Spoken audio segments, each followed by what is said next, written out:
লাগাতার বৃষ্টিতে জলের তোড়ে ভেসে গেল অজয় নদের উপর বালি মাটি দিয়ে তৈরি পশ্চিম বর্ধমানের শিবপুর জয়দেবের অস্থায়ী সেতু। আগে প্রশাসন ও ফেরিঘাট কর্তৃপক্ষ দুর্ঘটনা এড়াতে সেতুর রাস্তা বন্ধ করে দেয়, ফলে চরম দুর্ভোগে পড়েছেন যাতায়াতকারী বর্ধমান ও বীরভূমে কয়েক হাজার মানুষ। এখনো পর্যন্ত নৌকো পরিষেবা শুরু না হওয়ায় চরম বিপাকে পড়েছেন নিত্যযাত্রী থেকে স্কুল কলেজের পড়ুয়ারাও।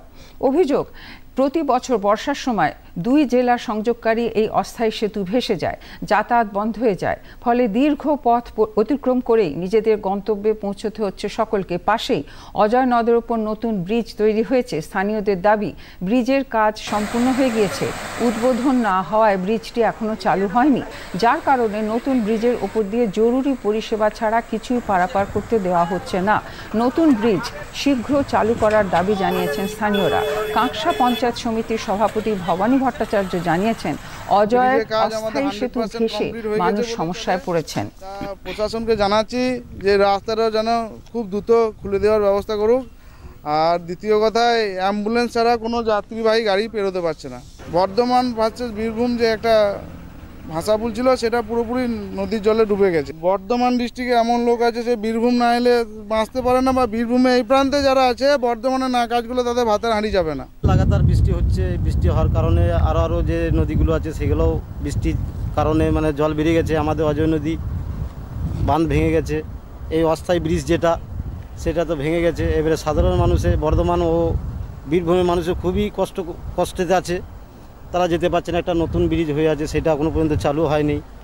সে কারণে কিছু সাধারণ মানুষের খুবই কষ্টকর। যারা দিনমজুর লোক, যারা দুর্গাপুর ছাড়া কাজে না গেলে তারা খেতে পায় না, তাদের খুবই কষ্টকর। এখনও কেন নতুন ব্রিজটা চালু হলো না, এটাই আমাদের দুঃখের।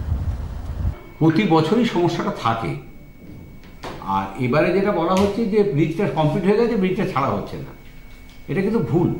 কারণ ব্রিজটা এখনও অনেক কিছু কাজ বাকি আছে। ব্রিজটা হয়তো আপাত দৃষ্টিতে যাতায়াতের মতো, কিন্তু তাতে সেফটির বিষয়টা, বিশেষ করে গার্ড রেল দেওয়া হয়নি, এবং অনেকগুলো জায়গায় সিগন্যালিং সিস্টেম তৈরি হয়নি। সিগন্যালিং সিস্টেম করতে হবে। এবং ওখানে যে নবগ্রাম থেকে যে রাস্তাটা ক্রস করছে ব্রিজে, ওখানে এর মধ্যে বেশ কিছু লোক যাতায়াত করছে, গাড়ি যখন ওরা মাঝখানে ওখানে যাতায়াত করার পর বেশ কয়েকটা 5-6টা অ্যাক্সিডেন্ট হয়েছে।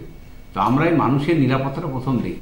আমাদের শুধুমাত্র ডিএম সাহেবকে বলি, যে কোনো কারণে যদি কোনো অ্যাম্বুলেন্স পরিষেবার দরকার হয়, সেক্ষেত্রে সেটা আমাদের একটা রাস্তা হচ্ছে অজয়ের ওদিক থেকে যদি ওই বীরভূম থেকে আসে, তারা নবগ্রামের ভেতর দিয়ে রাস্তা আছে, ভালো রাস্তা, সেই রাস্তা দিয়ে তারা কিন্তু মুচিপাড়া বা জাতীয় সড়ক বা যে হসপিটালগুলো আছে সেখানে পৌঁছাতে পারবে।